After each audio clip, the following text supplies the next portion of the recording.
दिवाळीची सुरुवात वसुबारशीने होय. दीपावलीत फक्त लक्ष्मीपूजन नाही तर एक दिवस गायींसाठीही असतो. हा दिवस आहे वसुबारस किंवा वसुपूजनाचा, जिथे गायी आणि बछड्यांना सजवून पूजा केली जाते. तर ऋग्वेदात गायीला अग्नी आणि इंद्र सारख्या देवतांसोबत जोडले आहे, समृद्धी आणि आरोग्याचं प्रतीक म्हणून. तसंच पद्मपुराणात गायीला कामधेनू म्हणतात. कामधेनू म्हणजेच इच्छापूर्ती करणारी गाय. कश्यप ऋषींच्या कथेनुसार गायीची पूजा केल्याने घरात समृद्धी येते आणि वाईट शक्तींचा नाश होतो. गायींना स्नान घालून त्यांना हळदी कुंकू लावलं जातं. त्यानंतर त्यांना तृण, गूळ आणि गोड पदार्थ अर्पण केले जातात. तर फक्त गायींची पूजा एवढंच नाही, घर स्वच्छ करणे आणि सजवणे देखील खूप महत्त्वाचे असते.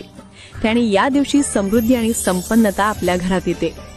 तर या दिवशी गायींसोबत तुमच्या घराचं सौंदर्य वाढवा, थोडं गोड पदार्थ द्या आणि समृद्धीला आमंत्रण द्या. कमेंटमध्ये सांगा तुम्ही वसुबारस कोणत्या पद्धतीने साजरा करता.